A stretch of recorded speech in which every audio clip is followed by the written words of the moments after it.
Welcome to Immigration Quicktake. This is Ellie Rutledge with the American Immigration Lawyers Association.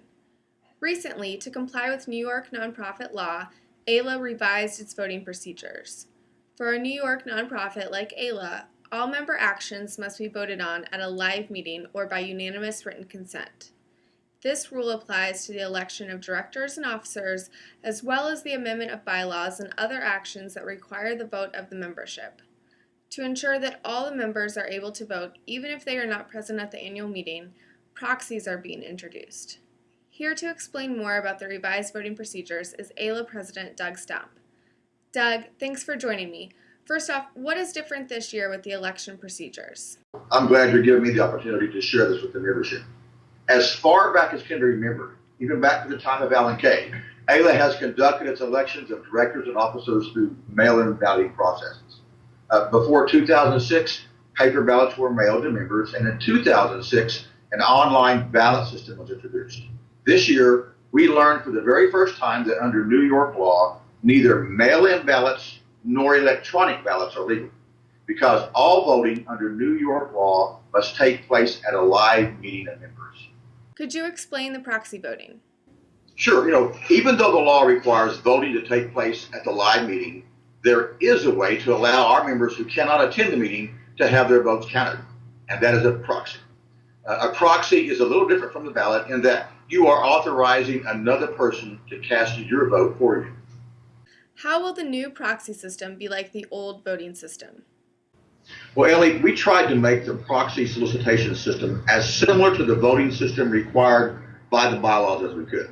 This year, using the same automated system that's been used in prior years to vote directly by ballot, all members can use that automated proxy system to designate which candidates they would like their vote to be cast for. Now, as chair of the annual meeting, and thank goodness as outgoing president, I will be the proxy holder for anyone submitting proxies online through AILA's system. That means at the meeting, the judges of the election will inform me how many votes to cast for each candidate, and those votes will then be added to any other votes cast by ballot at the meeting. Will votes for candidates be confidential if someone uses the new proxy system? Yes, and this is how it's going to work. The online VoteNet system, the system that we've used in the past, gets information directly from a respective AILA member's database so that all necessary verification of a member's entitlement to vote will be done by VoteNet.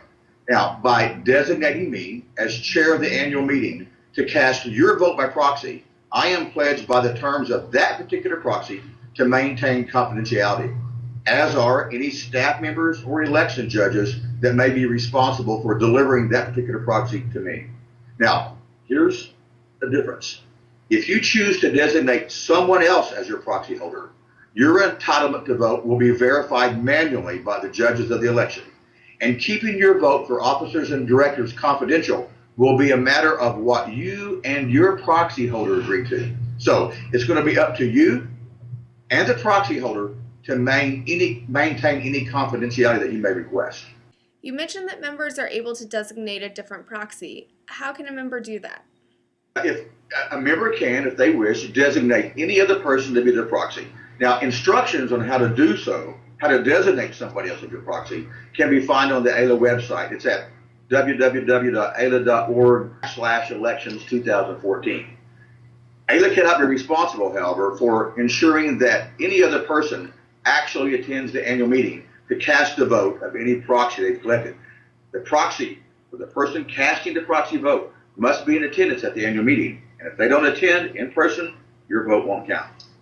Can a member cast votes on the 6 proposed bylaws amendment through the VoteNet system? Ellie, our goal in this process has always been to keep this year's practices consistent with the bylaws to the greatest extent possible. Because the bylaws called for a ballot to be sent out for officers and directors, we used the VoteNet system for director and officer proxy collection as if the proxies were the ballots called for in the bylaws. Because the bylaws require the text of proposed amendments to be circulated at the same time as the ballots, we sent the text of the proposed amendments along with the proxy collection through VoteNet. Now, it's important to remember that while votes for officers and directors have been collected in advance of the meeting for many decades, the votes on bylaw amendments have always been held live at the annual meeting. Because our bylaws do not have any provisions for advanced balloting on bylaw amendments, we did not include advanced proxies to the VoteNet system used for the officers and directors. Again, we are trying to keep this year's practices as consistent with the bylaws as much as possible. Can a member cast votes on the 6 proposed bylaws amendment if they will not be attending the annual meeting in Boston? Sure. Just as for officers and directors, members can designate proxies, including the chair of the annual meeting, and this year that's going to be me, to appear at the meeting for them and cast their votes on the bylaw amendments if they wish. Thus, you don't have to attend the meeting to vote on the bylaw proposals. Again, the instructions on how to use proxies for votes on the bylaws can be found at the AILA website on www.aila.org/elections2014.